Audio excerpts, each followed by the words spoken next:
Nous aurons trois guest stars aujourd'hui. Mm.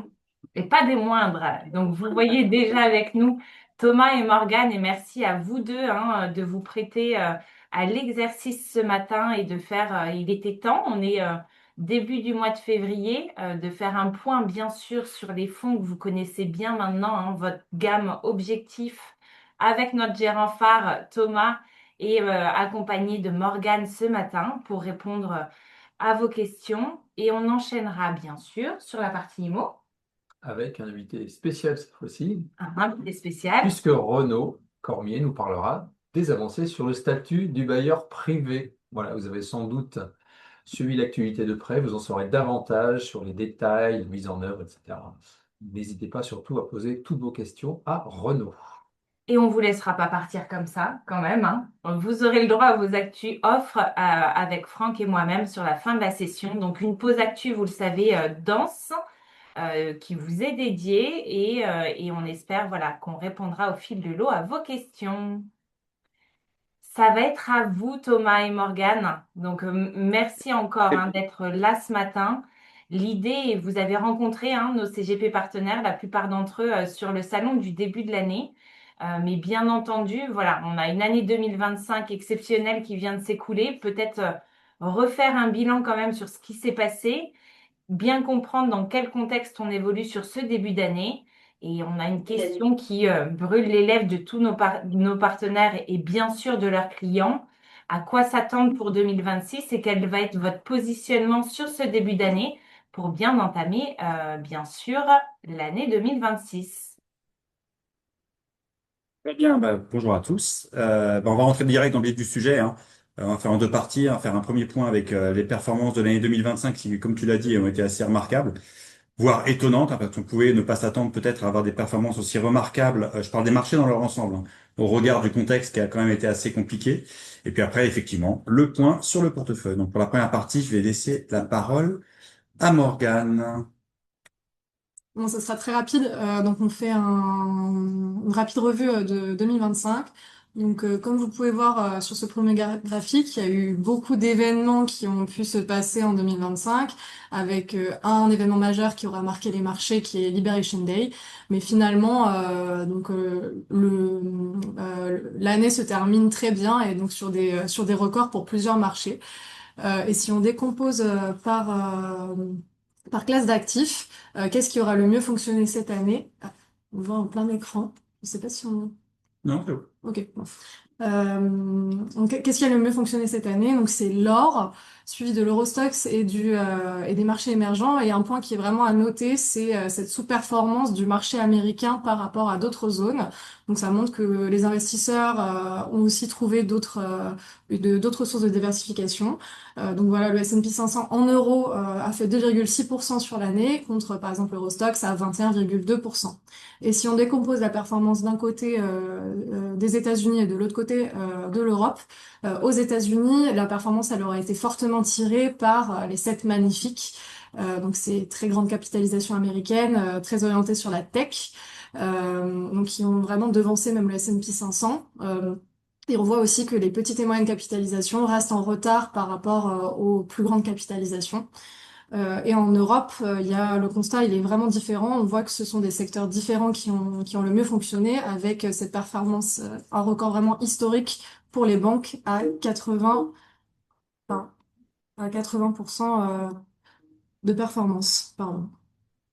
Voilà, ça sera tout, c'est tout pour. En fait, cette slide est très très importante, hein. C'est vrai que par rapport aux années précédentes où on avait toujours des commentaires qui étaient malheureusement on était sous-pondéré sur les États-Unis ou alors malheureusement la performance est tirée par quelques valeurs, voire un ou deux secteurs uniquement au niveau global. On voit que cette année la diversification était vraiment clé pour réussir à tirer une performance importante. Et c'est vrai que c'est lié à un contexte qui est quand même pas simple, hein. Même si vous l'avez vu sur la slide précédente, les performances au final ont effacé toutes les mauvaises nouvelles, toutes les craintes, toutes les commentaires que l'on pouvait avoir, soit politiques, géopolitiques ou autres.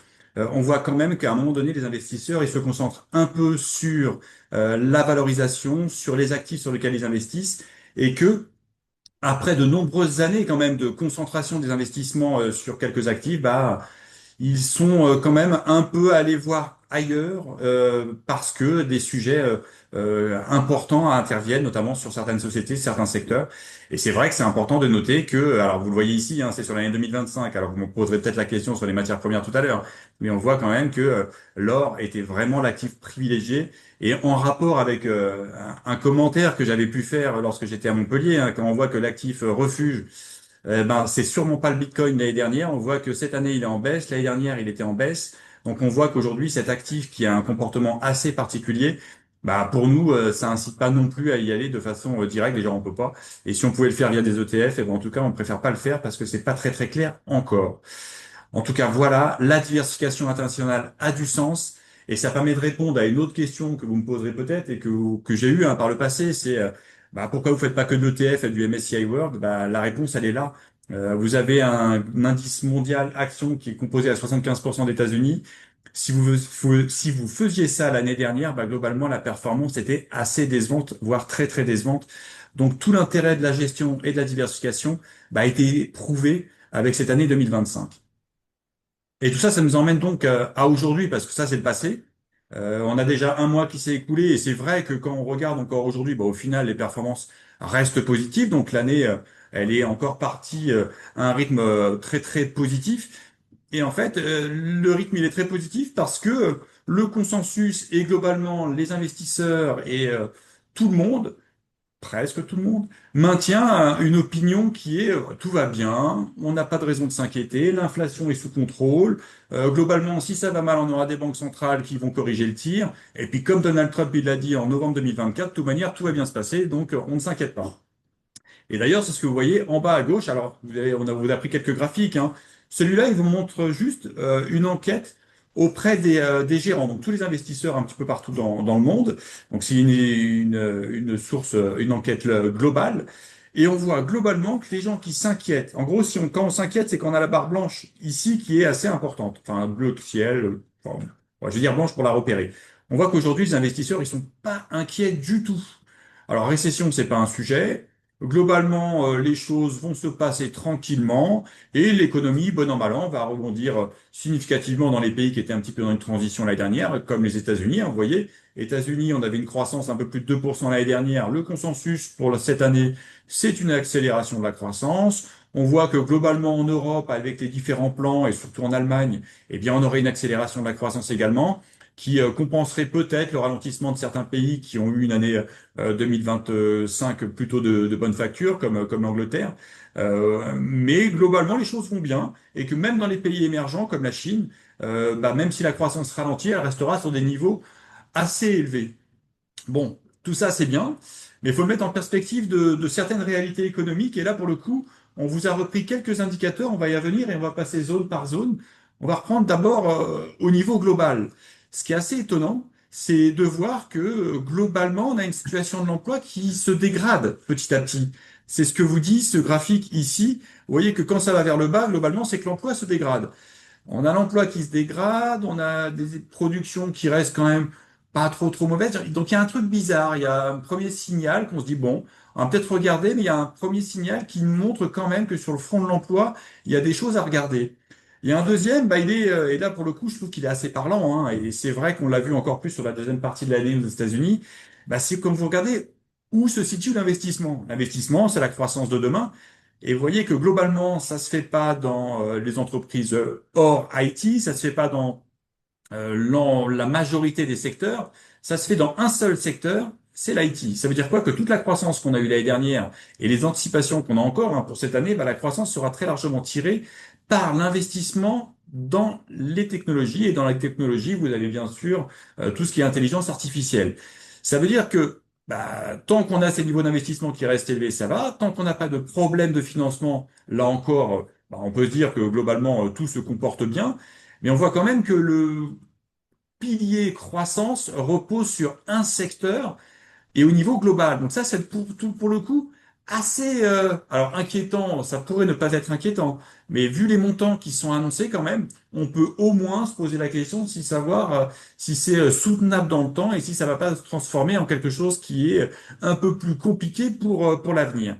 Alors si on fait un petit focus sur ce qui se passe aux États-Unis, Bah, c'est vrai que, alors, on a des indicateurs qui sont mitigés, hein. Alors, si on veut voir les choses très positivement, vous voyez que sur le front de l'inflation, c'est ce que vous avez en haut à gauche, globalement, la situation s'est résorbée depuis le fort niveau d'inflation qu'on avait en 2021-2022. Mais malheureusement, on n'est toujours pas revenu à la cible.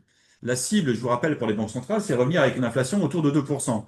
On voit que ça stagne hein, actuellement et globalement, quand on espère que les banques centrales euh, continuent de baisser significativement les taux pour soutenir une croissance qui serait en retrait, bah, on se dit que bah oui, il y a des signaux qui inciteraient, qui peuvent permettre aux banques centrales d'inciter de baisser les taux. C'est ce que vous avez, c'est ce que vous avez ici, hein, avec une dégradation de l'emploi qui est pas énorme, mais on voit quand même qu'il y a une petite dégradation de l'emploi qui est observée aujourd'hui aux États-Unis. Mais globalement, l'inflation reste un sujet. Et c'est intéressant de parler également de cette partie de l'emploi parce qu'on est dans une situation assez paradoxale aux États-Unis. C'est que le chômage n'augmente pas trop, mais par contre, les entreprises ne recrutent plus du tout.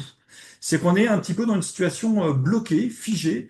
C'est que les entreprises qui ont eu beaucoup de difficultés à recruter après Covid, hein, rappelez-vous, avec les goulots d'étranglement que nous avions à l'époque, les entreprises qui avaient énormément de difficultés à recruter des personnes qui leur permettaient de répondre à une demande qui explosait à la sortie du Covid, eh bien, on voit qu'aujourd'hui, elles n'ont pas spécialement envie de couper dans leurs effectifs parce qu'elles ont peur de revivre une situation assez similaire si ça devait repartir un peu plus significativement. Donc on est dans une situation un peu bancale qui fait que elles ne licencient pas mais elles ne recrutent pas. Donc ce qui montre bien quand même qu'on est dans une situation d'attente, d'attente bien sûr liée à toute l'incertitude que l'on peut avoir, notamment au niveau politique, surtout aux États-Unis aujourd'hui. Un point qui inquiète également, bah, c'est le niveau d'épargne. C'est que les États-Unis avaient un niveau d'épargne qui s'était reconstitué de façon très très significative pendant le Covid. Bon bah vous voyez que ici ce niveau est revenu vraiment à un niveau très très bas et c'est lié aussi à une situation qui se dégrade, mais à de nouveaux soucis qui commencent à affecter les États-Unis. C'est-à-dire que les différents plans qui ont été annoncés par l'administration Trump, alors elles peuvent paraître pardon, intéressantes avec des allocations qui vont être renforcées peut-être pour certaines populations. Mais malheureusement, quand il a voulu réduire son déficit, Donald Trump, il a notamment touché à tout ce qui est dépenses et cotisations de santé. Et ça, pour le coup, c'est on rembourse moins. Et vous avez ici, et les chiffres sont quand même très très importants. Quand vous prenez un couple qui a un revenu de 85 000 dollars, alors ça reste un bon revenu, mais bon, aux États-Unis, dans la situation actuelle, ça permet pas quand même de se dire que l'on est très très riche, hein, parce que le coût de la vie est quand même très très élevé aujourd'hui. Eh bien, si ils veulent garder le même niveau de couverture santé, eh bien, ce couple qui a 85 000 euros, 85 000 dollars, pardon, de revenus va devoir payer des cotisations qui se montent à plus de 20 000 dollars de cotisations. Donc, vous voyez que clairement, sur son pouvoir d'achat, là, il y a quelque chose de très important qui se mettra en place cette année. Et là, pour le coup, qui va coûter très très cher, surtout que cela touche les couples qui ont plus de 60 ans, ces couples mêmes qui ont les niveaux d'épargne les plus importants et la propension à consommer qui peut être la plus importante parce que l'argent, elle est dans leurs mains aujourd'hui. Donc on est dans une situation qui est assez compliquée, qui globalement, en voulant faire des coupes économiques importantes, bah, malheureusement, les conséquences pourraient être importantes et pourraient affecter une situation qui continue, qui commence à montrer des signes d'affaiblissement. Donc les États-Unis jusqu'ici, tout va bien. Ce qui va bien, c'est que c'est toujours tiré par une croissance et un investissement très fort de tout ce qui est IT et intelligence artificielle notamment. Ce qui est le plus inquiétant, c'est de voir que les autres secteurs sont un peu à l'arrêt. Il faut le dire comme ça, que malheureusement, la consommation qui reste solide, hein, parce que bah, les Américains, même quand ils ont un taux d'épargne qui est très très réduit, ils continuent de consommer. Mais on voit que ce coût pourrait diminuer parce qu'on a des nouvelles dépenses qui vont les toucher, et notamment pour les personnes qui avaient des revenus importants et celles qui pouvaient le consommer le plus largement. Donc on a quand même une situation qui est à observer, et surtout dans un pays où on aura des midterms qui vont arriver en fin d'année et que Donald Trump est dans une situation très complexe aujourd'hui. Alors complexe, en vrai. Complexe aujourd'hui, c'est qu'après une élection qu'il a remportée haut la main, bien aujourd'hui, une partie des gens qui avaient porté beaucoup d'espoir dans sa candidature commencent à se poser des questions sur vraiment l'impact que ça va avoir pour lui dans les mois qui viennent. En Europe, la situation est très différente. Alors déjà parce qu'on n'a pas les investissements qui viennent de l'intelligence artificielle, ça vous l'avez noté, et aussi parce qu'on a des niveaux de croissance qui sont un peu plus faibles. Un peu plus faible, mais mais heureusement pour nous, plus stable. C'est ce que vous avez ici. On avait un petit peu une anomalie sur la croissance européenne l'année dernière parce qu'il y avait eu une contribution très importante de l'Irlande avec des restockages qui avaient été faits très importants avant la mise en place des taxes sur l'Irlande, notamment dans le secteur de la pharmacie, un secteur qui a été très affecté par des risques de hausse de taux de taxes par l'administration Trump. Donc il y avait beaucoup de stocks qui avaient été faits et qui avaient eu des exportations très très significatives et qui sont pas normales, hein. Mais quand on retraite un petit peu de cette anomalie irlandaise, on voit qu'on a une croissance européenne qui est stable et qui va pouvoir bénéficier des plans très importants, notamment du plan allemand pour le financement de sa défense. Donc on a une situation plutôt de stabilité avec une confiance des entreprises. Alors il y a deux lectures. C'est où vous regardez depuis 2020 et puis vous dites, mince, ça s'est un petit peu dégradé, ou alors vous regardez depuis 2 ans maintenant et puis vous dites que globalement ça s'est normalisé et que lorsqu'on est au niveau de plus de 50, c'est que la confiance, elle reste positive et qu'il y a une contribution positive à la croissance. Nous, on est plutôt dans le deuxième camp, se dire que les entreprises, alors c'est pas exceptionnel les niveaux aujourd'hui de confiance, mais globalement ça reste positif.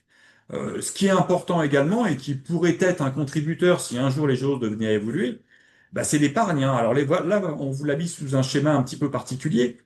Tout ça pour vous dire qu'on a eu quand même une hausse assez significative de l'épargne trimestre par trimestre qui a été opérée entre 2022 et 2024 et que malgré la hausse des salaires que l'on a eue, et ben globalement, il n'y a pas eu de baisse de ce taux d'épargne. Donc il y a quand même des stocks d'épargne qui restent très très importants. Et si la confiance revenait un petit peu, et ben là pour le coup, le petit point rouge qui marque qu'on est plutôt en neutralité depuis 3 trimestres maintenant, 1 an maintenant d'ailleurs, et ben pourrait diminuer, ce qui montrait que la croissance repart et que ces niveaux d'épargne que le consommateur européen va piocher un petit peu dans son épargne pour renforcer sa confiance, pour renforcer sa consommation. Et ça pourrait être un levier supplémentaire pour la croissance de la zone avec peut-être des pays qui pourraient avoir des bonnes surprises. Alors la France a terminé l'année 2025 avec une surprise un peu plus positive. Alors c'est pas glorieux, hein, mais globalement un peu mieux que ce qui était attendu. Donc c'est plutôt ce schéma-là, c'est de se dire que là, l'Europe est dans une situation où on n'en attendait rien.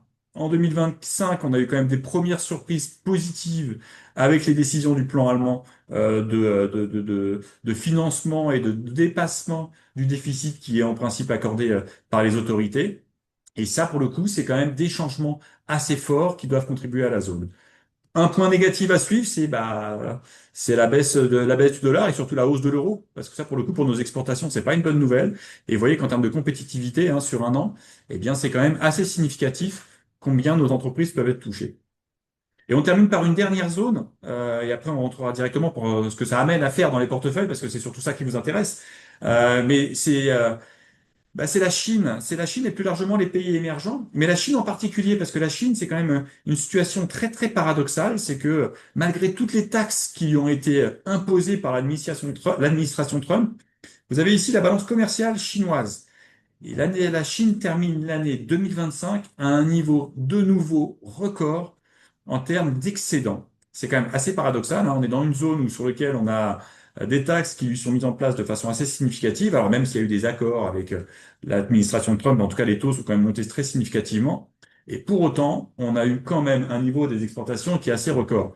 Alors ils peuvent nous remercier, nous, Européens, de compenser un petit peu les baisses de consommation américaine et la baisse des exportations vers les États-Unis parce que pour le coup, on a importé beaucoup plus de produits chinois, mais c'est pas que nous, c'est un petit peu l'ensemble de l'Asie et même l'ensemble des pays émergents qui ont contribué assez significativement à cette augmentation de la balance commerciale et à l'augmentation des exportations. Et ça se traduit comment? Ben, ça se traduit ici, hein, c'est que la Chine, pendant très longtemps, avait une croissance qui était très tirée par sa consommation interne, mais vu la situation locale et un marché de l'immobilier qui a toujours du mal à se stabiliser, eh bien, c'est vraiment le moteur extérieur qui a permis à la croissance chinoise d'atteindre son objectif de 5% de croissance. Cette année, on attend entre 4,5 et 5. C'est les autorités qui l'ont dit, donc on aura entre 4,5 et 5, hein. Il n'y aura pas de sujet là-dessus. Ils attendaient 5 l'année dernière, on a eu 5 tout rond. C'est assez remarquable, hein, quand même d'avoir des chiffres aussi proches de la réalité à chaque fois. En tout cas, ça montre quoi? Ça montre qu'il y a quand même une volonté d'avoir une croissance qui soit soutenue. Vous voyez ici, hein, on attendait 5% de croissance, on a eu 5. Pour cette année, on attend 4,5. On verra comment les choses vont se rééquilibrer. Et tout ça pour dire quoi? Que la Chine, elle repose sur deux moteurs. Un premier sur les exportations, un premier sur la consommation domestique.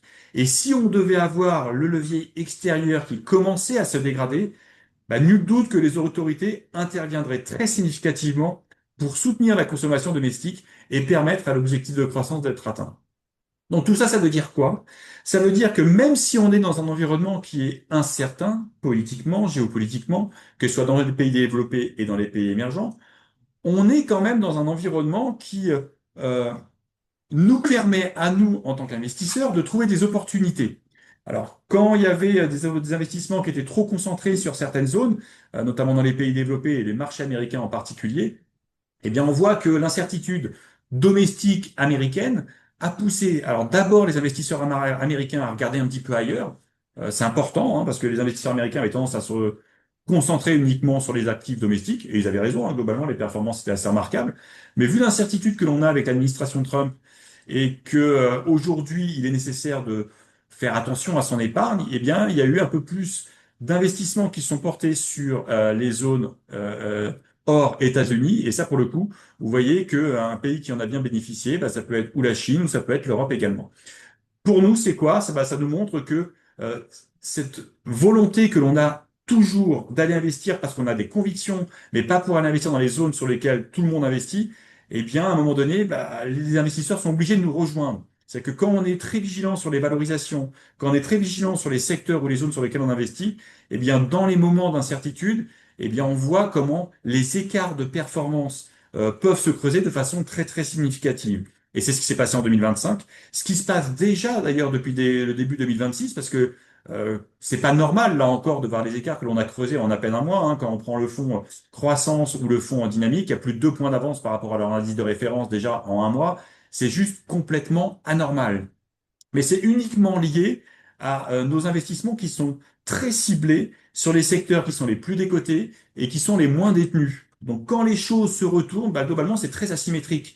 Vous êtes sur un secteur qui a des revenus qui sont positifs, qui a une visibilité des résultats qui est plus importante et qui, en cas de retournement de tendance ou si on avait un sujet géopolitique pourrait être affecté, eh ben, ils le sont moins que les secteurs clés, hein, clés de l'économie, que peuvent être toute la partie IT ou des secteurs très très cycliques. Donc nous, on a gardé ce cap d'aller investir dans les secteurs sur lesquels on a des convictions, d'aller investir dans les secteurs qui sont les plus décotés, et ça tombe bien parce qu'aujourd'hui, on a encore bon nombre de secteurs sur lesquels on a des opportunités. Et comment ça se traduit et comment on peut le montrer? En fait, c'est assez simple, c'est que si on était très inquiet aujourd'hui dans les portefeuilles, dans les trois portefeuilles, harmonie, dynamique ou croissance, on serait sur les niveaux d'investissement sur les actions les plus faibles possibles. Et on irait investir sur des secteurs vraiment qui sont avec des plus coussins parce qu'on dirait, bah, là, on va dans le mur, donc il faut absolument se prémunir de toute baisse dans le portefeuille, avoir beaucoup de cash. Et ben c'est pas du tout ça que l'on fait dans le portefeuille, ce qui ne nous empêche pas d'avoir des performances positives, et c'est ce qu'on a fait aussi l'année dernière. Même dans la baisse, hein, d'ailleurs, au moment de Liberation Day, comme Morgan le disait, on a plutôt bien tenu, on a bien résisté, parce que les secteurs dans lesquels on a investi, eux, étaient plutôt défensifs. Et c'est ça que l'on continue de faire. Il nous semble aujourd'hui qu'avoir cette allocation très diversifiée, géographiquement ou sectoriellement, bah, nous permettra de passer cette année 2026 de façon, on va être vigilant, mais avec un confort plus important que si on était sur que des grandes capitalisations américaines qui sont très chèrement valorisées. Aujourd'hui, on a encore des opportunités d'investissement dans les marchés actions, et c'est sur ces secteurs et pays que l'on va se concentrer. Si on fait un point sur les portefeuilles, alors les performances 2025, vous le savez, étaient très très bonnes. Sur le portefeuille Harmonie, vous voyez que c'est plus de 4% d'avance par rapport à l'indice de référence. Tout ça, et c'est important de le noter, euh, avec des indicateurs de volatilité, de risque qui sont limités. C'est-à-dire que on a surperformé les indices de référence sans prendre des risques inconsidérés. C'est pas en étant surinvesti comme des dingues qu'on a fait de la performance. Si on a fait notre surperformance, c'est d'abord parce qu'on est très diversifié. Alors ces graphiques, ça vous dit pas grand-chose, mais c'est plus ceux-là qui vont vous le prouver. C'est qu'au niveau géographique, on est très diversifié. Vous prenez un fonds action classique, on a 70 à 75% d'Amérique du Nord. Nous, vous voyez que c'est 15% pour notre poche d'allocation qui est concentrée sur l'Amérique du Nord, et tout le reste, c'est de l'Europe et des émergents. Et ça, c'est très important parce que ça nous a permis d'avoir des contributions très positive de chacune des poches dans lesquelles on va investir. Pour vous prouver tout ça, je vais directement aller sur le portefeuille croissance, qui est un peu le milieu de gamme et qui montre un peu ce qu'on peut faire dans la poche obligataire et ce que l'on peut faire dans la poche également, action. Donc sur l'année 2025, bon, le portefeuille a une bonne performance, un peu plus de 6 points d'avance également par rapport à l'indice de référence, ce qui fait que depuis création, vous voyez que la différence est quand même assez remarquable par rapport à l'indice. Et là encore, c'est ce que vous avez ici, c'est qu'avec un niveau de volatilité, donc avec un niveau de risque qui est limité. Donc on surperforme significativement, mais sans prendre des risques à considérer. Et comment cela s'est fait? Hop, on va aller ici. De la même façon, avec une allocation qui est très diversifiée et surtout qui a évolué au cours du temps. C'est ce que vous dit ce graphique, c'est regarder chacune des poches et de regarder entre les actions, les obligations convertibles ou des couvertures que l'on peut mettre en portefeuille, comment les choses ont évolué. Vous avez notamment, par exemple, des couvertures. Des couvertures, ça va être quoi? On vend du Nasdaq dans le portefeuille. Et vous voyez qu'avant la Liberation Day, on avait des couvertures sur le Nasdaq de 5%. Ça veut dire que notre poche américaine, on avait des allocations sur les États-Unis qui étaient complètement couvertes. C'est-à-dire que nos choix étaient de faire attention et quand on était sur les États-Unis, on n'allait pas sur les actifs qui étaient les plus chèrement valorisés. On a maintenu ces allocations, on les avait coupées, on revient. Donc c'est assez flexible ce que l'on fait. Et là, on était revenu très significativement short, donc couvert sur la partie américaine. J'en ai vendu un petit peu ce matin. Quand le marché américain sur les futurs, on est à moins 1,5, là on est à moins 0,6, bah voilà, bah, il y a un peu de prise de bénéfice sur ces parties-là. Donc on essaie d'être très flexible sur des choses un peu tactiques et également au niveau de l'allocation globale. C'est-à-dire que sur les taux, on a fait beaucoup de changements. On a rentré un peu de gestion alternative parce que on essaie de diversifier le portefeuille. Donc quand je vous dis qu'on a des opportunités, ça se traduit comme ça. Mois après mois, on voit que des classes d'actifs se dégagent et deviennent intéressantes en allocation. Et ça se voit encore plus ici, avec une allocation qui reste très internationale et qui reste très internationale, notamment dans la partie émergente. On a toujours eu, vous savez, des allocations très diversifiées. On a eu beaucoup plus des États-Unis à un moment donné, mais aujourd'hui, il nous semble quand même qu'on est dans une situation où les sociétés américaines sont de très grande qualité, aucun doute. Ils sont des leaders mondiaux qui vont continuer de dominer dans bon nombre de secteurs. Mais ça, pour le coup, on le paye déjà. Donc, est-ce qu'on a envie de continuer juste de porter ces entreprises remarquables juste parce qu'elles sont largement dans les indices? Bah, vous avez ma réponse, bien sûr, non. Donc, on préfère aller ailleurs. On a des possibilités dans les pays émergents, et notamment une nouvelle zone que l'on a intégrée dans les portefeuilles, c'est l'Amérique latine, qui a été intégrée au cours du dernier trimestre, qui est d'ailleurs une des meilleures performances depuis le début de l'année, et même depuis qu'on l'a intégrée.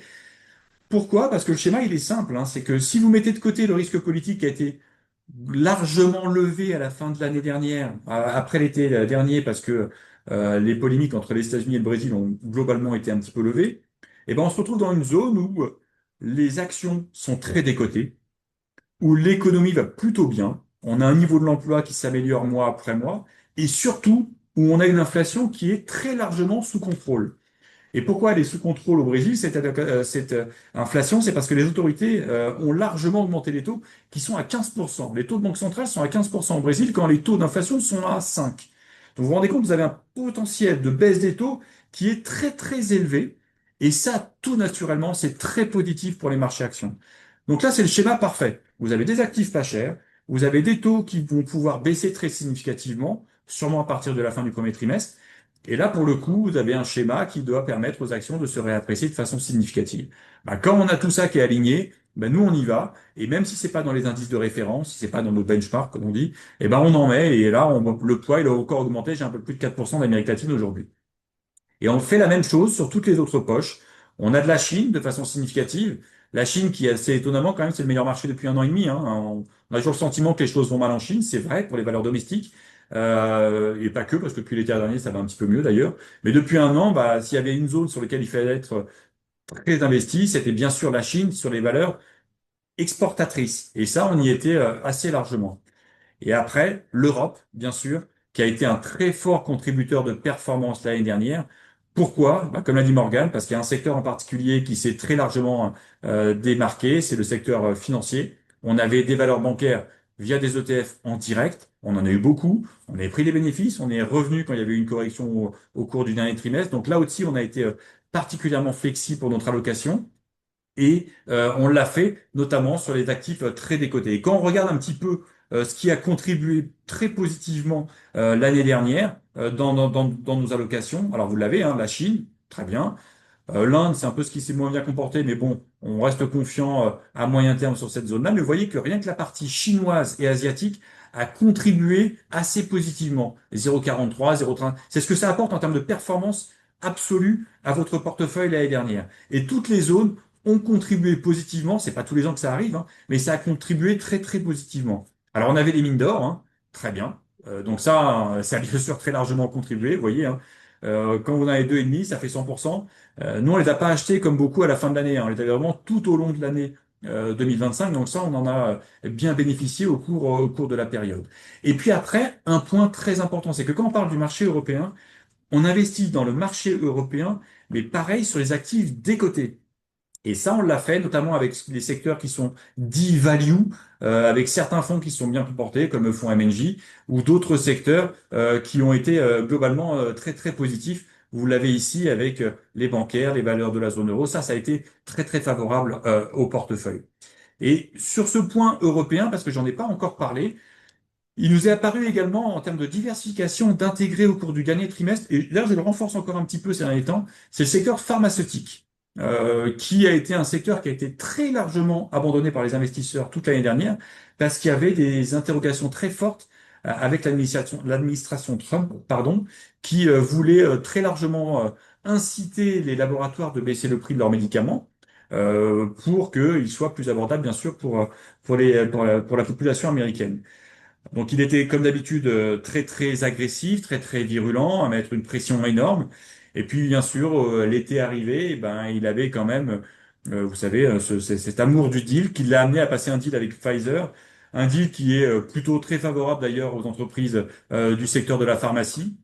Et là, d'un coup, bah, là, le risque politique que l'on avait sur ce secteur, qui est qui est peu chèrement valorisé et qui est très peu détenu, bah, c'est complètement levé. Et là, pour le coup, ça a été un contributeur positif, c'est de se dire, voilà, là, on a un appel, clairement, c'est positif, c'est décoté, personne n'en a. Eh bien, là, on y va, on y est allé à ce moment-là, on y est allé également depuis le début de l'année. Et ce secteur a été intégré dans le portefeuille. Donc, toujours pareil, on y va de façon très, très opportuniste. Et notre poche américaine que l'on a, hein, vous le voyez peut-être ici, alors c'est que des noms barbares, excusez-moi, c'est super moche, mais parce que je veux rentrer, c'est important de rentrer dans le moteur de temps en temps pour vous montrer exactement ce que l'on fait dans les portefeuilles, eh bien, on n'a pas de valeur technologique.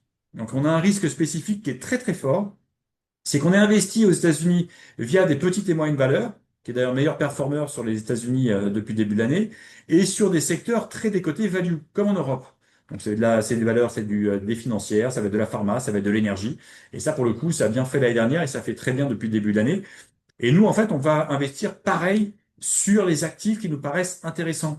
Vous ne confiez pas de l'argent dans les portefeuilles pour qu'on aille juste investir dans les indices. Nous, on va là où on a une conviction forte et où on estime qu'on peut gagner de l'argent. Et donc, c'est ce que l'on a fait dans ce portefeuille.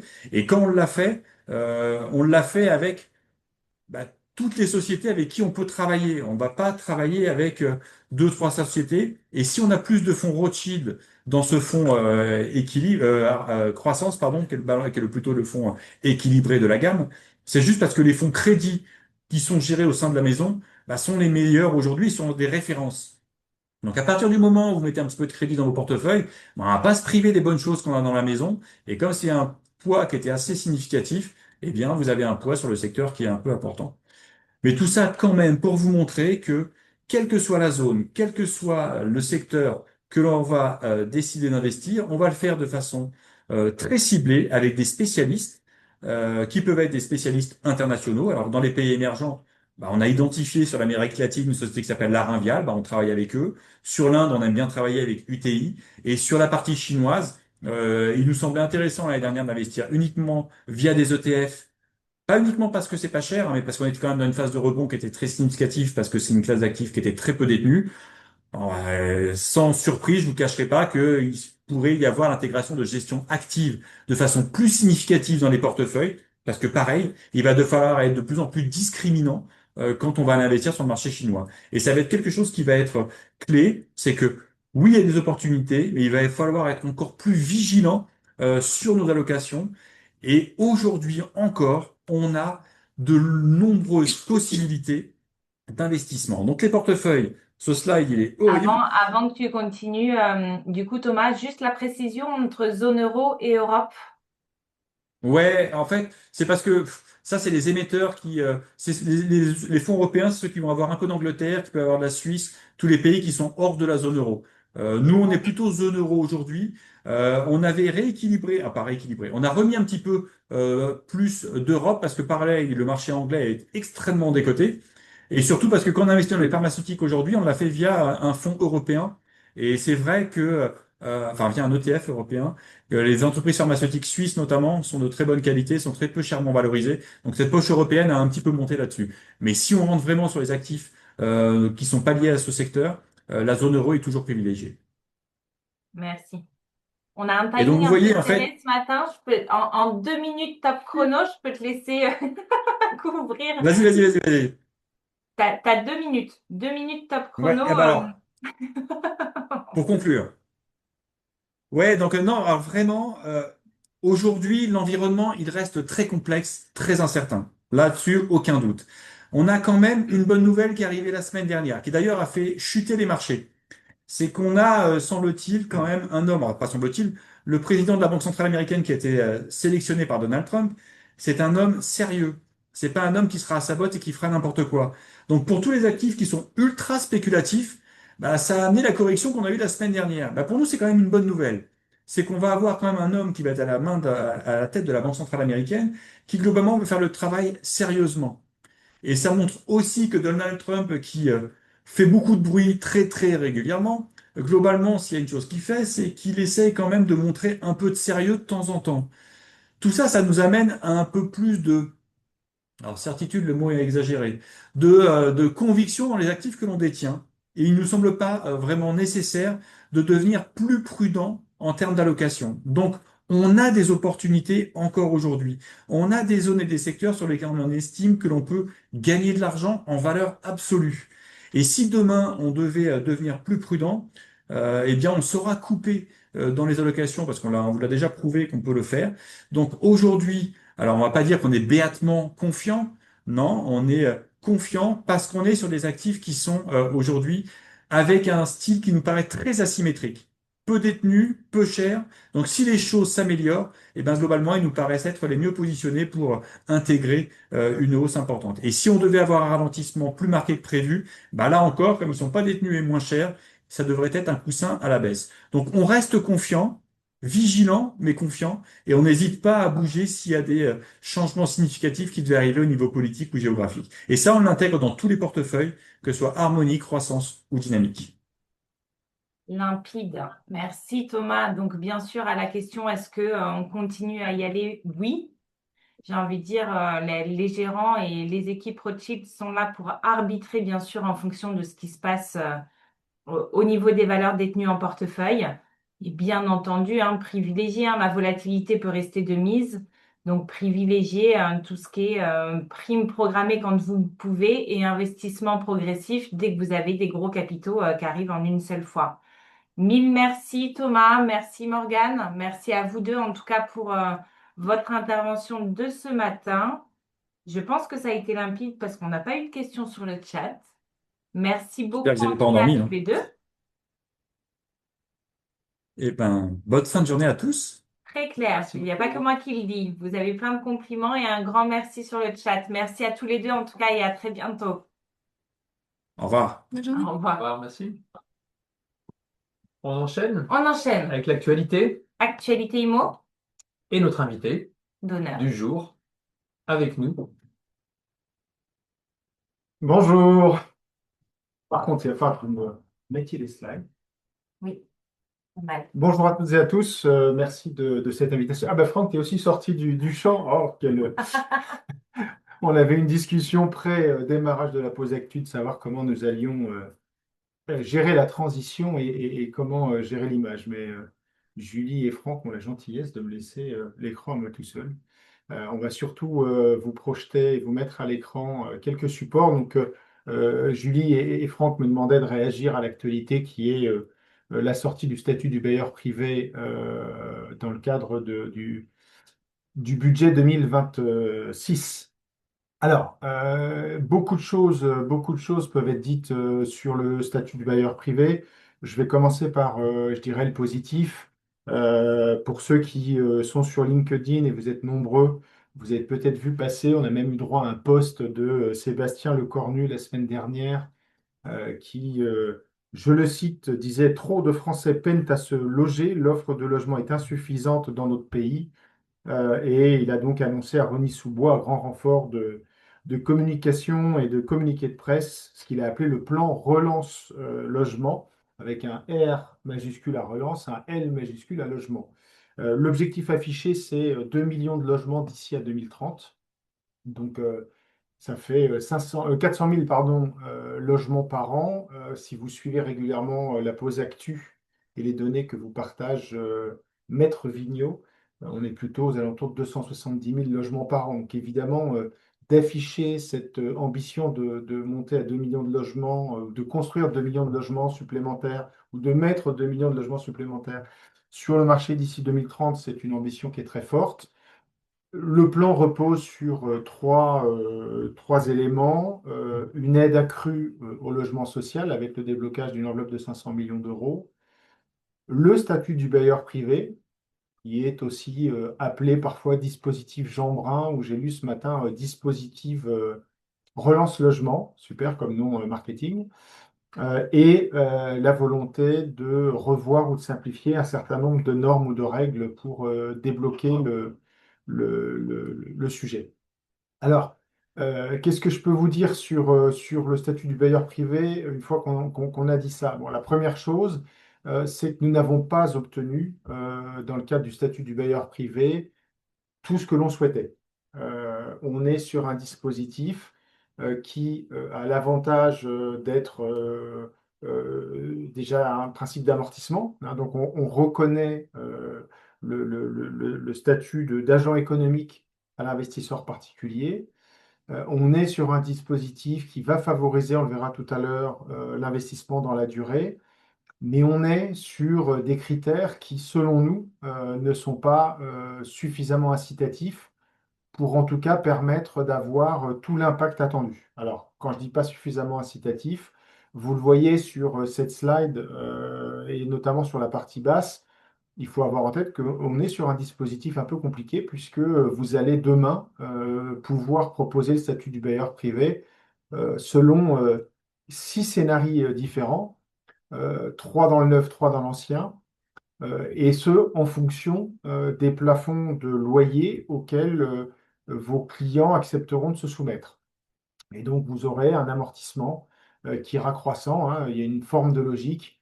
Plus vous acceptez de plafonner votre loyer, plus vous serez incité fiscalement avec un taux d'amortissement croissant. Ça, c'est la théorie. Si on regarde la pratique et que je passe à la slide suivante, déjà par rapport à ce qu'on avait, nous, promu, de ce qui était notamment présenté dans le rapport d'Aubrescosson dont on vous a parlé à plusieurs reprises, en fait, on est un peu loin du compte. Donc, la première ligne que vous avez, c'est le rapport d'Aubrescosson, ce qu'on considérait, nous, être des conditions de pression et de température de nature à relancer de manière significative le logement. C'était d'être sur un loyer libre et non un loyer plafonné. C'était d'être sur 5% d'amortissement par an et non pas 3,5. C'était évidemment le report sur le revenu global du déficit. Et c'était d'exonérer l'impôt sur la plus-value IMO. Alors quand je dis exonérer, on avait nous demandé quelque chose de très raisonnable qui était simplement d'aligner la durée d'abattement pour le calcul de l'impôt sur la plus-value et pour comment dire, les prélèvements sociaux sur les 20 ans que représentaient la plupart des simulations. Et c'était ça, notre scénario, nous, un peu central, qui permettait pour une TMI à 30%, avec les hypothèses que vous avez qui sont reprises là, qui sont sur la base d'un T2 sur le marché rennais, d'avoir un TRI qui approchait les 5%.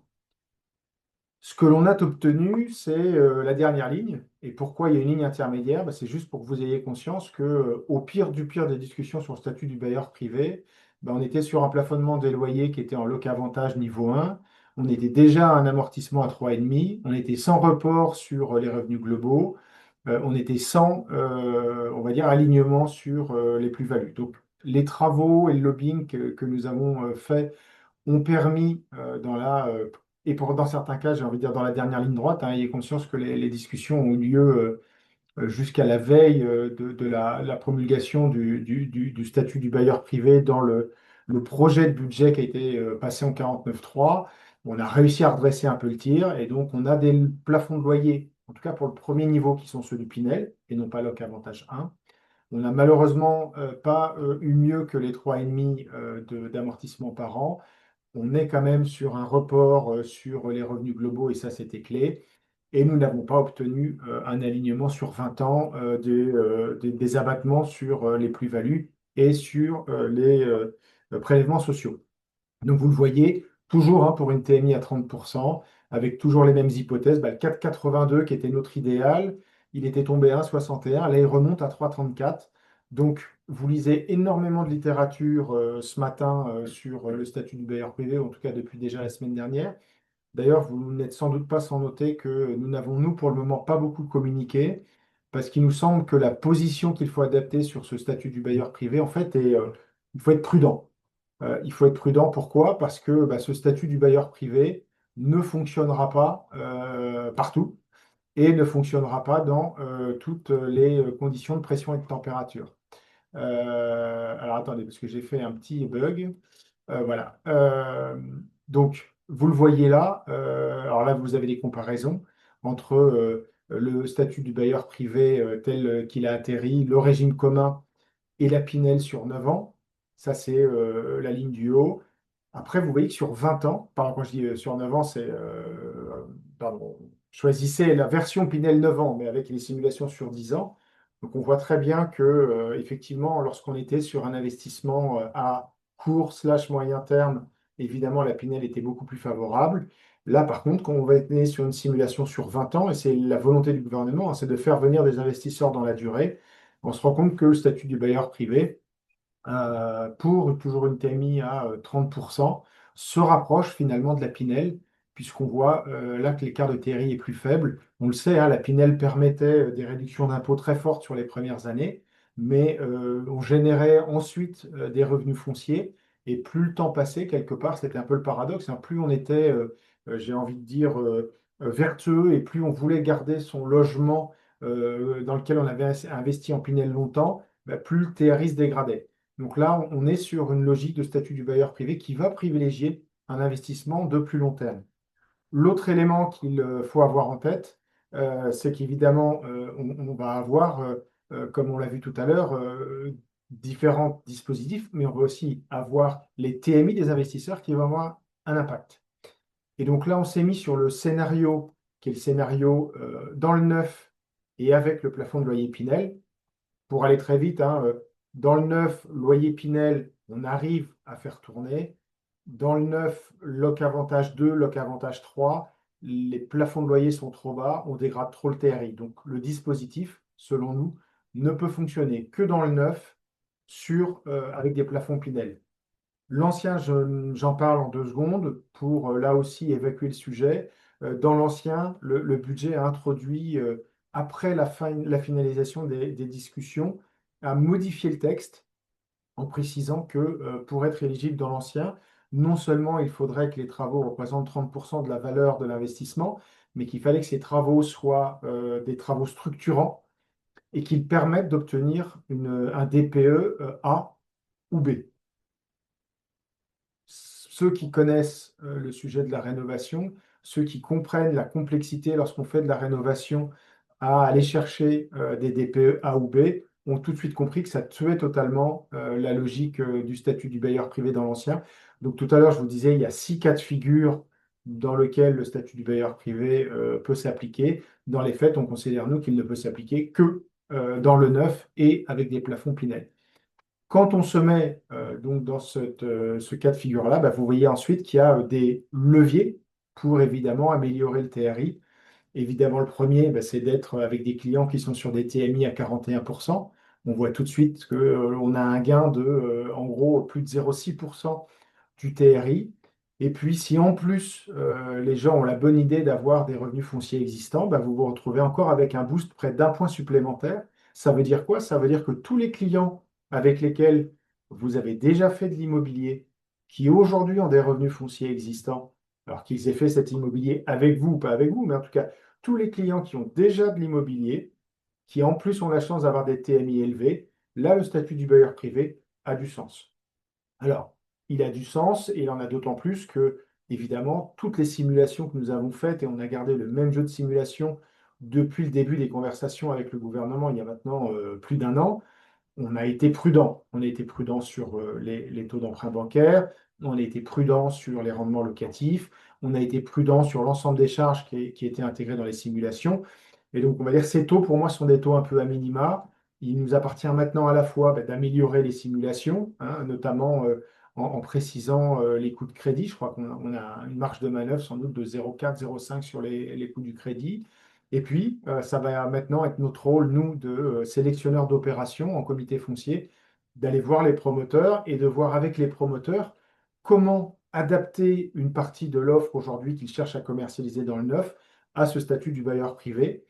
Et là, je pense qu'on va être capable d'aller chercher des TRI. Alors, je pense de l'ordre de 5% pour des TMI à 30% et peut-être même à 6% pour des TMI à 40%. Alors, on n'atteindra pas les TRI sur des durées courtes que l'on avait en Pinel, mais vous le voyez, on va être par rapport à de la Pinel 12 ans sur des TRI qui là seront supérieurs.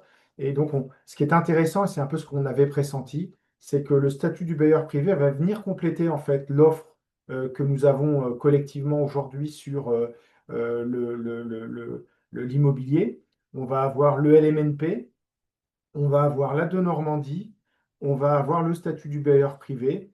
Et en fait, à chaque configuration de clientèle, alors on vous l'avait déjà présenté lors de la table ronde immobilière à Montpellier, mais ce statut du bailleur privé, pour toute une partie de clientèle aisés, ayant déjà des revenus fonciers, bah, là, ça va encore peut-être mieux fonctionner pour eux que la de Normandie. Et donc, c'est une vraie complémentarité. Ce qui est sûr, c'est que ça n'est pas un dispositif qui va d'abord exploser les compteurs. Il ne faut pas s'attendre à ce qu'il ait le succès du dispositif Pinel ou de la CELI en son temps. Par contre, c'est un dispositif qui va venir compléter de manière intelligente l'offre que l'on a déjà. Et donc, il va falloir demain être en capacité d'analyser par rapport à un profil prospect, par rapport à un profil client, quel est le meilleur dispositif ou meilleur statut qui lui correspond, que ce soit du LMNP, que ce soit du de Normandie, que ce soit du statut du bailleur privé, que ce soit du Malraux, que ce soit du MH, que ce soit du démembrement. On va, je dirais, retrouver pleinement, évidemment, notre rôle de conseiller en gestion de patrimoine, y compris pour de l'immobilier. Si je devais, et je répondrai juste après aux questions, pardon, hop, j'ai fait une intro, je ne sais pas comment je reviens en arrière, précédente, paf, j'y arrive tout seul, génial. Et donc, si je devais conclure, le dispositif a le mérite d'exister. Ça, c'était quand même un de nos objectifs, c'est qu'on revienne sur le dogme qui était de dire non, l'immobilier locatif, notamment dans le neuf, n'a pas besoin d'une incitation fiscale. Bah, preuve est faite que si, hein, et on aura dorénavant les années 2024-2025 à montrer à chaque fois que le sujet reviendra sur la table, à chaque fois qu'on nous dira, ben, en fait, on va arrêter puis on verra ce qui se passe. Ben, on a essayé en 2024-2025 de rogner puis de stopper. Et on a vu la catastrophe que ça a généré. Aujourd'hui, le ministre, non seulement le ministre du Logement, mais le Premier ministre le dit dans tous ses propos et dans toutes ses prises de parole. On est dans une situation de crise qui est très forte. Donc le dispositif a le mérite d'exister. Dans une de ses configurations, il fonctionne. Ce n'est pas un produit miracle, mais il fonctionne. Il nous appartient maintenant collectivement de l'optimiser. Et puis surtout, ce à quoi on va maintenant, évidemment, s'évertuer, c'est à la fois de travailler avec les promoteurs pour identifier les produits les plus adaptés à ce dispositif en complément de ce qu'on a déjà dans notre offre.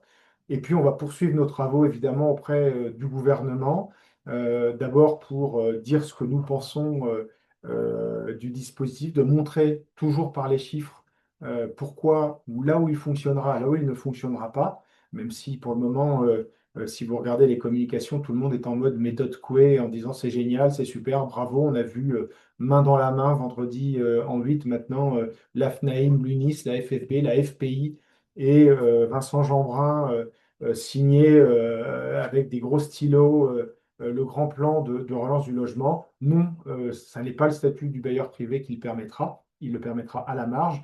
Maintenant, le dispositif existant, il y a moyen de l'optimiser, de l'améliorer. C'est ce à quoi on va s'évertuer. Alors, est-ce qu'il est possible ou intéressant de le coupler en LLI?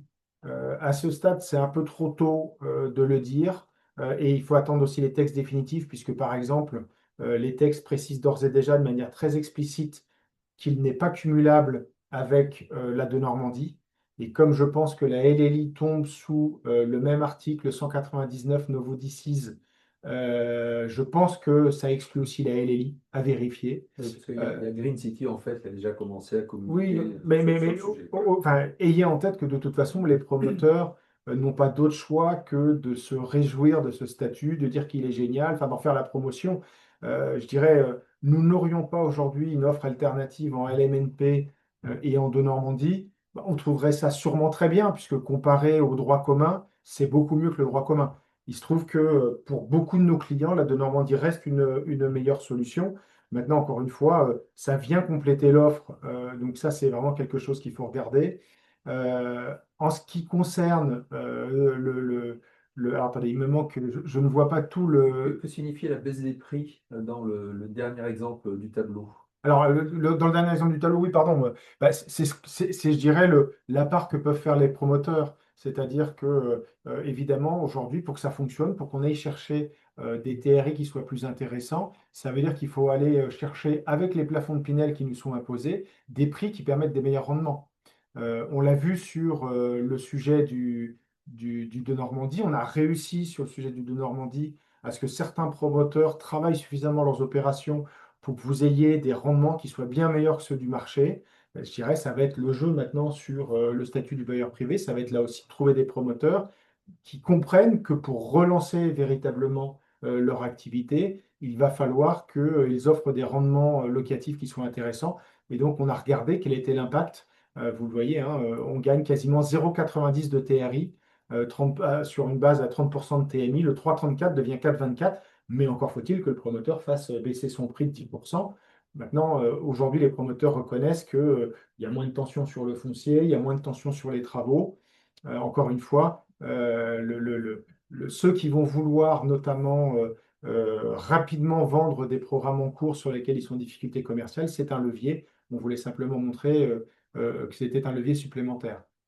En ce qui concerne la question du cumul avec Loc Avantage, alors si vous vous mettez en statut du bailleur privé, on va dire niveau 2 ou niveau 3, et vous êtes en Loc Avantage 2 ou Loc Avantage 3, malheureusement, vous avez des plafonds de loyer qui sont beaucoup plus bas, mais vous avez effectivement un amortissement qui est plus élevé, mais vous n'avez pas les avantages fiscaux du Loc Avantage. Ça fait partie des aberrations, de la même manière qu'il est aberrant d'être passé du Pinel au Loc 2, Loc 3. On aurait dû passer Pinel, Loc 1, Loc 2.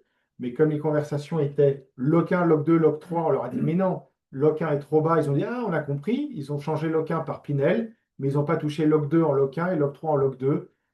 C'est ce qui se passe aussi quand les conversations. Enfin, ayez conscience que le statut a changé plusieurs fois d'hypothèse dans les dernières 24 heures, au gré en fait des allers-retours que nous avions avec le gouvernement qui nous proposait un texte et on le chiffrait pour leur montrer, bah non, là c'est trop bas et voilà ce qu'il faut améliorer. Encore une fois, on a réussi à passer le Loc 1 à Pinel, mais pas le Loc 2 à Loc 1 et le Loc 3 à Loc 2. On a réussi à obtenir le report sur les revenus globaux, mais on n'a pas, par exemple, obtenu mieux que 3,5. La maison individuelle est exclue. Ça fait partie, là aussi, alors, soit on dit c'est une aberration, soit c'est une idée reçue qui, elle, n'a pas encore disparu, que la maison, c'est mal. Il n'y a pas longtemps, la construction neuve, c'était mal. Donc, on a progressé. Maintenant, il y a une reconnaissance qu'il faut construire 2 millions de logements pour ceux qui se souviennent du discours d'ouverture du Conseil national pour le logement. On nous avait expliqué qu'il n'y avait plus besoin de construire des logements en France. Donc, en l'espace de 2 ans, on est passé de il n'y a plus besoin de construire des logements à il faut absolument en construire 2 millions sur les 5 prochaines années. Donc, je dirais, seuls les imbéciles ne changent pas d'avis. Sur la maison individuelle, ils n'ont pas changé d'avis. Et de la même manière que sur le sujet de la location aux ascendants et descendants, ça n'est pas permis non plus dans les sujets qui ont été précisés. Maintenant, attention, hein, ne vendez pas du statut du bailleur privé demain matin. Seules les réservations signées post-promulgation de la loi comptent. Donc pour le moment, je dirais le dispositif n'est pas lancé.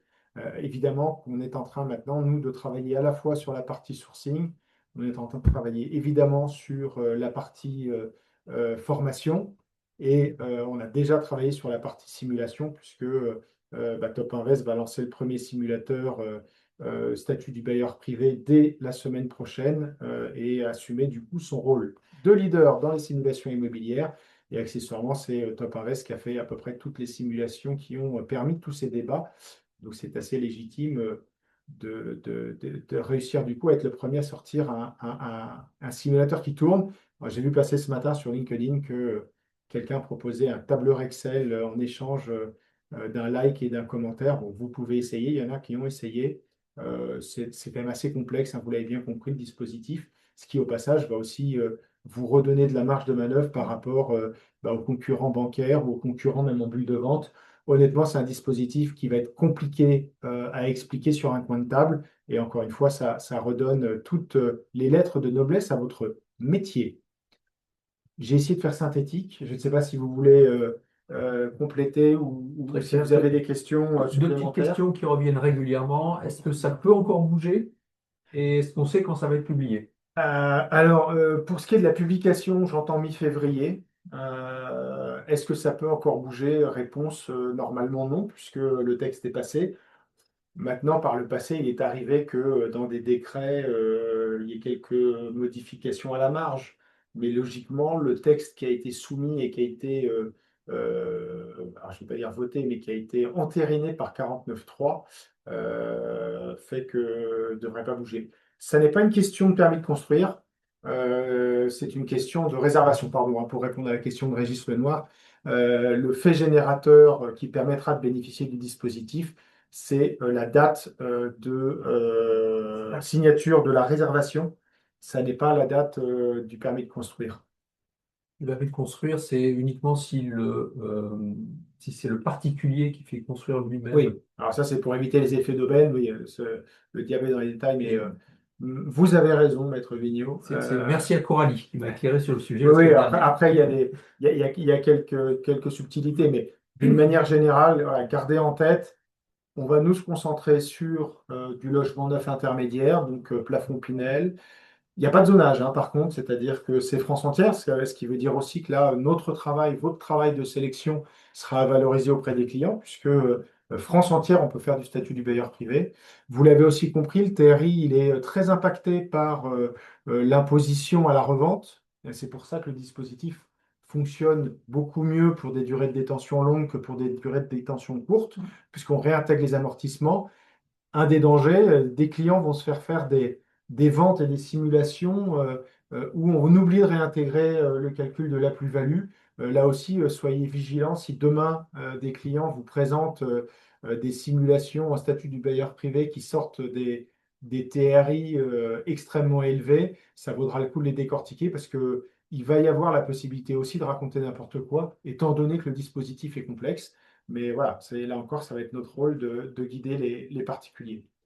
Le loyer proposé, Myriam, sera intermédiaire. Si on choisit l'intermédiaire, on pourra proposer log 2 ou log 3, ce qui permettra d'avoir un taux d'amortissement, on le voyait sur le premier tableau, plus élevé. Mais on dégrade tellement, alors au-delà de l'aspect image, hein, beaucoup de clients quand même d'entendre qu'ils vont faire du social ou du très social, ça peut les rebuter, ça peut les effrayer en tout cas, plus que les rebuter, pardon. Et en plus, il n'y aura pas d'intérêt économique à le faire, puisque c'était sur la slide, je pense, un peu avant, où je ne les ai pas présentées, celle-ci. Si. Vous le voyez, le 3,34 devient 1,15, devient 0,60. Je suis passé un tout petit peu vite sur ces slides-là, mais là, vous voyez très bien hein, que le 9 intermédiaire, donc en Pinel, et qui était la base ensuite des améliorations qu'on présentait, slide suivante, est à 3,34. Si on choisit d'être en log 2, on décroche de plus de 2 points. On est en log 3, on décroche à 0,60. On est en dessous comment dire, du droit commun, puisque le droit commun est à peu près à 1,60, 1,80 dans les simulations. Avez-vous d'autres questions avant que je rende la parole à Julie et Franck en ayant essayé de rattraper un peu de temps que Thomas Ayache avait mangé sur l'agenda? Pas d'autres questions? Mais merci en tout cas de votre attention. Et puis, une nouvelle page immobilière s'ouvre. Je pense que ça démontre aussi que nous avons eu raison de rester présents. Et ça va nous permettre d'aller chercher un certain nombre de clients et de prospects supplémentaires en immobilier. Fort à parier, hein, malgré tout, que la de Normandie restera pour moi le principal produit que nous commercialiserons en 2026, puisque là, pour le coup, les TRI sont systématiquement supérieurs à ce qu'on voit là. Maintenant, il y a des clients qui ne voudront investir sur des secteurs qui ne sont pas éligibles au Normandie ou qui auront, on l'a vu, des profils où le statut du bailleur privé aura du sens. Et donc, on va pouvoir ajouter une corde à notre arc. Et c'est tant mieux pour tout le monde.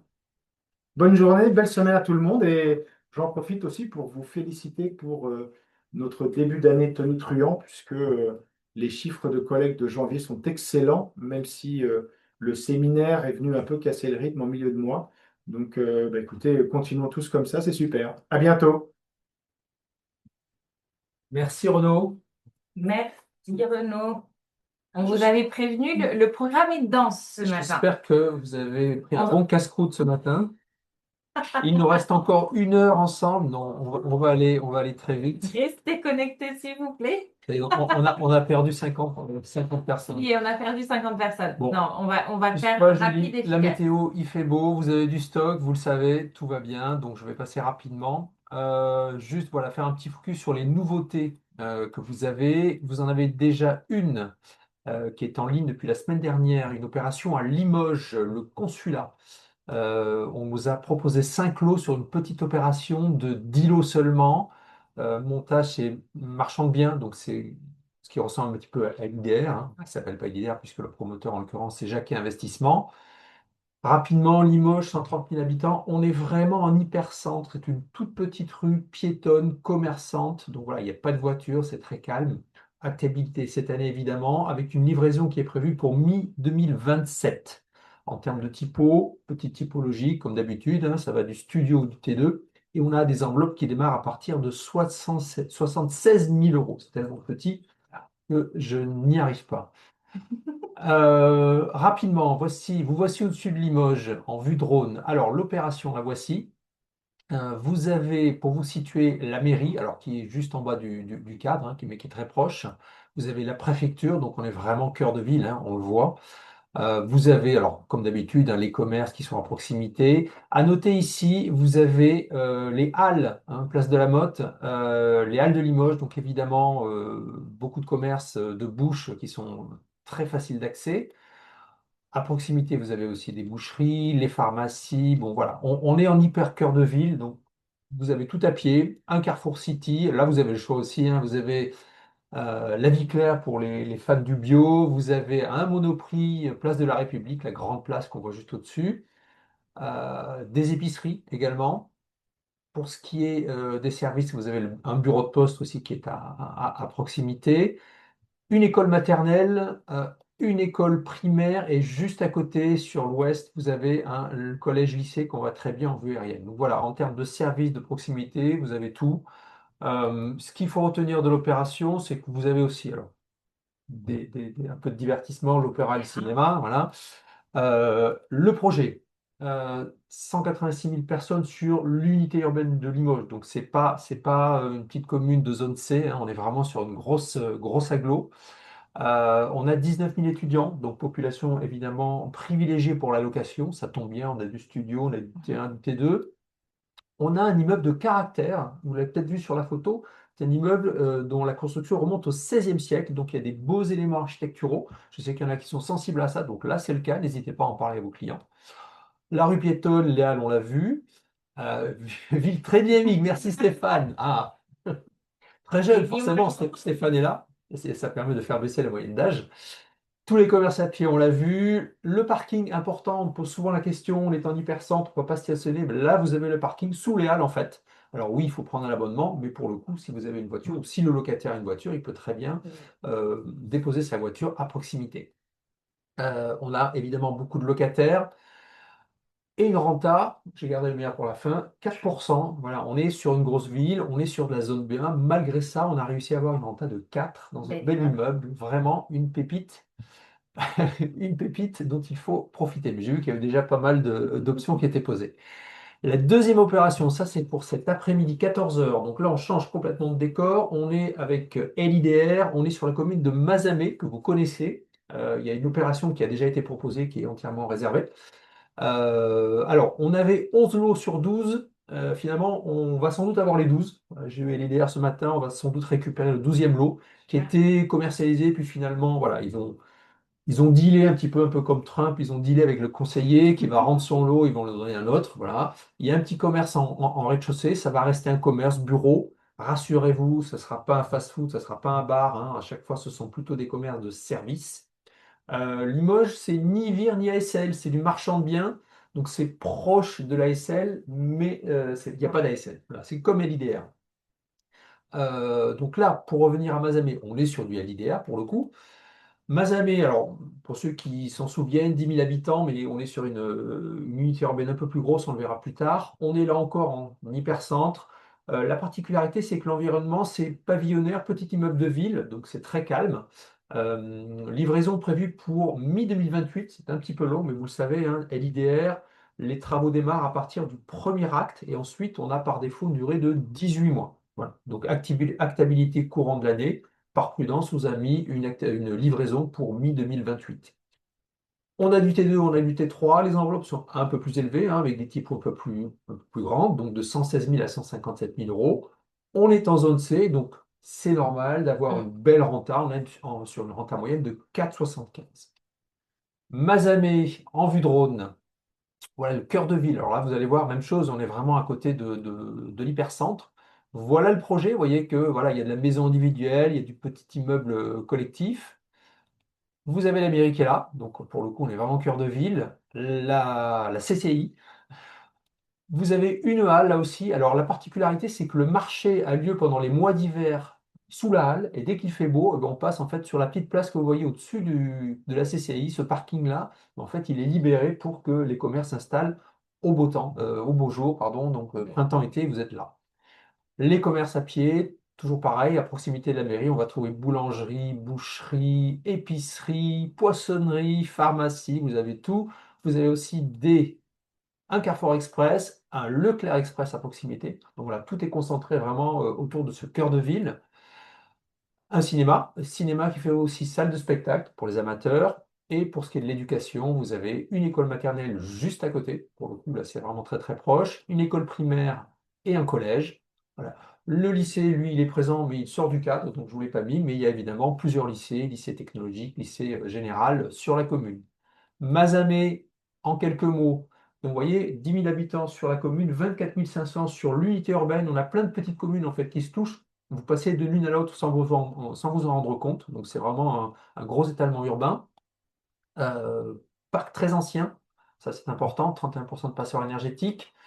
Il y a pas mal d'emplois parce qu'on se dit Mazamet, oulala, c'était l'époque du cuir, hein, les mégisseries, etc., la séparation de la laine et du cuir. Alors le cuir, il y a encore une activité de cuir assez technique, souvent pour le luxe, qui est maintenue sur Mazamet. Il y a pas mal d'activités de recherche, notamment dans l'industrie pharmaceutique, et notamment Pierre Fabre, qui a une unité de recherche qui est installée à Mazamet. Il y a des sociétés comme Menguise, comme Soric, voilà, qui sont installées sur la commune. Donc il y a pas mal d'emplois. Et évidemment, après, beaucoup de tertiaires qui se développent. Il y a même une activité de tourisme autour de l'histoire du cuir, des mégisseries qui s'est développée sur Mazamet. Que dire d'autre sur Mazamet? Les commerces, on l'a vu, ils sont concentrés. Vous avez, petite précision, il y a 8 parkings qui sont présents dans l'opération. Ils sont couverts sous un préau. Ils sont mis à disposition, ils ne sont pas affectés, mais voilà, ça permet aux occupants de stationner. Et on peut également stationner gratuitement dans la rue. Donc voilà, pour le coup, c'est vraiment pas un sujet. Il y a même un petit jardinet pour un des lots du rez-de-chaussée. Voilà, je pense que ça va être vite réservé. Info sur le prix, vous le savez, vous êtes souvent challengé sur les prix que vous proposez par vos clients. La règle est la même, on part nous du marché de l'ancien, on est en moyenne à 1165 euros. Moi, je vous mets la source meilleur agent. Donc ça, c'est le prix de l'ancien classique sur Mazamet. On applique ensuite, vous le savez, 1500 euros, c'est le coût travaux pour rénover les parties privatives et les parties communes, l'intégralité de l'immeuble. Quand c'est un T2, on est un peu plus cher, c'est la fameuse grille de pondération. Le coef, c'est de 1,1, on arrive à 2930 euros le mètre carré. Sur le projet, on est à 2679 euros. Donc, on est 250 euros moins cher le mètre carré si on applique cette formule classique. Le T3, pareil, 1165 pour 1005, on est à 2665. Pas de coef puisque c'est le prix moyen par essence, hein, le T3. Sur le projet, là, on est à 240 euros moins cher le mètre carré à 2423. Voilà, donc des prix qui sont très cohérents par rapport au marché, des belles renta 4,75 en moyenne. Il ne vous reste plus qu'à optionner dès cet après-midi à partir de 14 heures. Et j'en ai fini pour l'IMO. On enchaîne, on vous voit vous déconnecter au fil de l'eau. Promis, j'en ai pour 2 minutes pour ma part. N'hésitez pas à poser les questions, à voir slide sur le portail. On va voir ça avec le service produit. Oui, oui, je pense qu'on peut rajouter des pièces, effectivement. Vous savez, quand vous cliquez sur le petit trombone des opérations, il suffit de rajouter une pièce. Donc, je vais voir ça avec Laetitia. Mais techniquement, c'est tout à fait possible, oui. 4 minutes pour moi, juste un message important. C'est vrai qu'on en a parlé brièvement dans les échanges des précédentes pauses actu, afin que personne ne passe à côté. Il y a bel et bien une augmentation de la CSG, augmentation de 1,4%. L'idée est de revenir exactement sur quel revenu du patrimoine ça va s'appliquer. Donc, ça va revenir sur les revenus de capitaux mobiliers, donc notamment, ça peut être les livrets bancaires imposables, les fameux comptes surlivrés, etc. Ne sont pas concernés par cette augmentation, nos fameux revenus fonciers, la plus-value IMO, les intérêts de tout ce qui est les comptes d'épargne logement, PEL, CEL, les intérêts des PEP, les plans d'épargne, notamment populaires. Les contrats d'assurance vie sont bien sûr exemptés. Par contre, le PER, lui, est soumis à cette augmentation. Donc, augmentation non négligeable, on passe de 17,2 à 18,6. Donc, faites bien attention à ça, notamment dans le cadre du PER. Tous les revenus imposables, notamment en partie par les prélèvements sociaux, sont concernés par cette augmentation. Donc, je vous ai mis juste derrière les fameux comparatifs et avec le rappel des revenus, en tout cas, qui vont être concernés par cette augmentation. Donc, faites attention à ça. Il peut y avoir, bien sûr, des clients impactés. C'est d'autant plus un argument pour tous ceux qui ont ouvert des dépôts à terme, des comptes à terme qui sont déjà très peu rémunérateurs, sur lesquels ils ont positionné de l'argent à court terme pour un projet à court moyen terme. N'hésitez pas d'autant plus à aller capter cette épargne-là, même à court terme, sur un contrat d'assurance vie boosté avec du fonds en euros, avec potentiellement la chance de capter une partie quand même du cash, et une partie qui peut très bien repartir à court terme, ça n'est pas gênant. Mais attention, s'il vous plaît, attention, vous avez ces comptes à terme déjà peu rémunérateurs qui subissent, eux, les 18,6 de CSG CRDS. Donc, un argument supplémentaire pour vous, notamment pour aller capter cette épargne qui, déjà rapportait pas grand-chose et en plus va être encore plus taxée demain. Hop, je vous ai mis les nouveaux plafonds du PAS. Et enfin, actu en vrac à pas louper. Vous avez été nombreux à me contacter vendredi, notamment suite à vos clients qui étaient surpris du revenu sur la SCPI Transition Europe. 3 années consécutives qui fonctionnent comme ça, avec 2 premiers trimestres qui sont les plus distributeurs sur l'année, et les 2 derniers qui sont variables d'ajustement. Quand bien même, et vous retrouvez sur la page de la plateforme, je vous ai détaillé tout ce qui s'est passé, parce que le bulletin trimestriel n'est pas encore paru, mais au moins vous pouvez répondre de manière circonstanciée à vos clients. En termes d'objectifs cibles à l'année, on est dedans. Il n'y a aucun sujet là-dessus. On est sur 2025, du coup, un objectif à 7,60. Alors, on va regarder surtout le 6,09 net de fiscalité étrangère. Donc, on est bien en ligne avec les objectifs qu'avait annoncé, en tout cas de rendement, la SCPI Transition Europe. Autre actu, et je regarderai vos questions après, mais c'est pour finir, pour ceux qui veulent aller déjeuner. Financil, suite à quelques incidents sur l'ensemble des clients qu'ils ont, puisque ouverture de l'option pour le prélèvement, c'était top, mais c'était à J+1 après signature du BS que les clients étaient débités. Il y a eu quelques couacs. Donc, Financil revient un peu en arrière. Option prélèvement toujours possible, mais on passe à J+15. Voilà. Et Seb, tu le signalais dans le chat. S'il vous plaît, vous venez de recevoir à nouveau le mail pour voter pour les SCPI qui étaient en mode lab dans le cadre du salon. C'est l'opportunité pour vous de décider de votre offre de demain. Vous êtes peu nombreux à avoir voté. On a besoin de vos votes, notamment pour savoir vers quel véhicule vous souhaiteriez vous orienter pour que la commercialisation soit encore plus simple de votre côté. Donc, merci par avance de répondre à ce mail. Oui, Sébastien, tu as répondu pour moi. C'est dès le 1er janvier 2026 que la hausse de la CSG et CRDS est activée. Et je regarde vos questions en plus.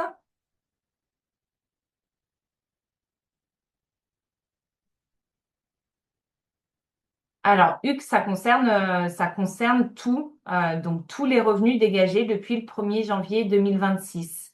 Donc, s'il y a du fonds en euros, vous savez, hein, dans le PER, à chaque fois qu'en début d'année, les intérêts du fonds en euros sont versés dans le contrat, du coup, les intérêts sont versés dans les contrats, que ce soit vie ou PER, net de ces prélèvements sociaux. Du coup, dans le PER, c'est des prélèvements sociaux plus importants qui sont retenus, notamment sur les intérêts du fonds en euros. Sur la partie UC, le calcul ne se fait qu'au moment du rachat. Donc, c'est au moment du rachat, bien sûr, calcul de la plus-value, où les nouveaux prélèvements sociaux seront débités sur le PER uniquement. Donc, les deux sont concernés, hein, Hugues, hein. PER, c'est l'intégralité de la plus-value dégagée, donc que ce soit sur les UC ou sur le fonds en euros. Merci. Europe Rendement, cette semaine. Normalement, vous avez tout cette semaine. Vous en aurez deux. Hein. Vie Plus m'a malmené encore toute la semaine prochaine. Donc, vous aurez en complément deux MMA, deux produits structurés différents, un garanti, un protégé, avec des très beaux taux. Oui, Ludmila, tu seras servie. Tu as parlé d'un bon taux en rendez-vous clientèle. J'ai pensé à toi d'ailleurs. Donc, vous en faites pas, vous aurez les deux entre les mains. C'est toujours le temps du référencement. Mais les deux à proposer côté client, surveillez vos mails cette semaine. Et merci à tous. Il est midi 24, on a largement C'était dense, débordé. hein. Bon, c'est la faute Beaucoup de dense. Renaud, on en profite comme il n'est pas là. Il est juste à côté. Ouais. C'était dense. En tout cas, on espère qu'en termes de contenu, ça vous a capté jusqu'au bout. Merci à tous ceux qui sont restés connectés jusqu'au bout. Et on vous dit à dans 15 jours. Une très belle semaine. Belle semaine à vous tous. À très vite. Bonne journée. À bientôt. À très bientôt. Bonne journée à tous et bon appétit.